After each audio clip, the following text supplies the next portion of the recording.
Chateau Saint-Michel Riesling from 2019. This is a perfect example of what you're talking about. You have the white wines, the crisp and fresh, but also with some sunny fruit on it. But I mean, how big is Riesling in Washington State?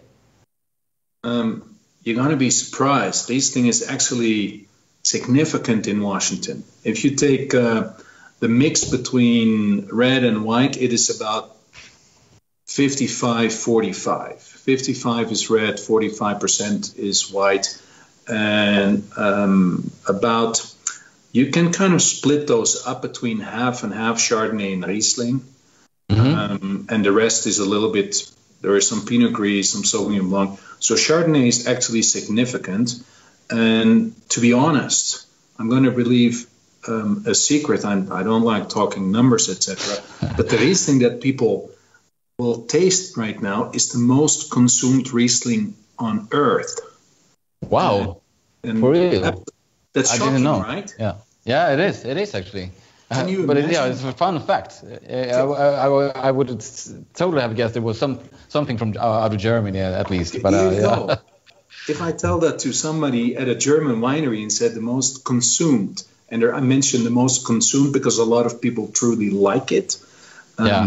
And I think the reason why people like this Riesling because it has all the elements of Riesling, but it is not that acidic. It's not tight. No, because that was what I wanted to ask. Because now I already started sniffing and tasting it. But I mean, how could you tell that this is a Washington State Riesling? If I get this blind, well, I mean, what do you get in it? If you can explain sort of the palate.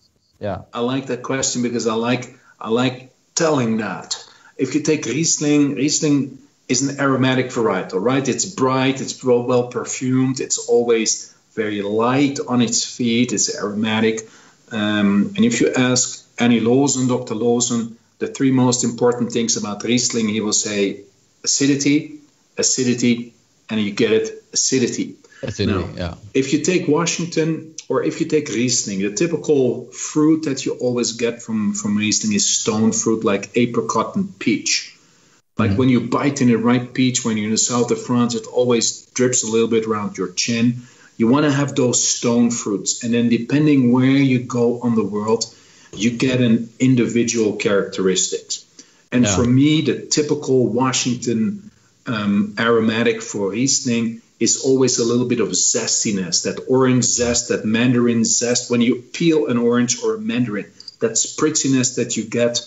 I also get some amounts of lime, both freshly squeezed and some lime peel, lime zest as well. It's really sort of a zing in it. Yes, and I think the reason why so many people truly like it, because it is not bone dry and it is not sticky sweet. It has a beautiful fruitiness. It has that I want another zip style. I'm a wine snob. I like my fancy things, I truly do. But whenever I open a bottle of the Chateau Saint-Michel Riesling, all of a sudden the bottle is empty because it's gone, because it has that yummy factor. That's probably the secret of our Riesling. But to go back to make a typical Washington in your MW exam, in your blind tasting, you find a little bit of that zestiness and that lime characteristic that you mentioned. Yeah. No reduction. It's not sweet. It's not sticky. It doesn't bite you anywhere. I'm sure you're going to ask the question, what food would go well? Yes, that was what my intention right now. Oh, I would just I would drink it on its own. You don't need to serve anything. But if I would, I mean, this is I would like to drink this to like asparagus or like a toast Skagen. You know, it just would be a perfect match with some lemon on top.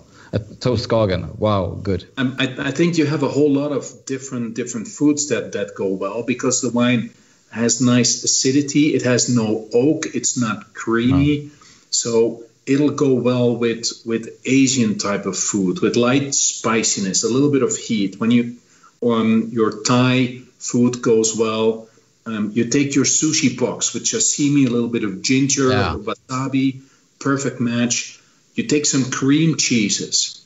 You take the Skagen toast that you mentioned, Now for the decadent people and the non-sustainable, you take some sustainable goose liver, it would actually go well with that. So many things. Oysters. Well. Of course. Oysters.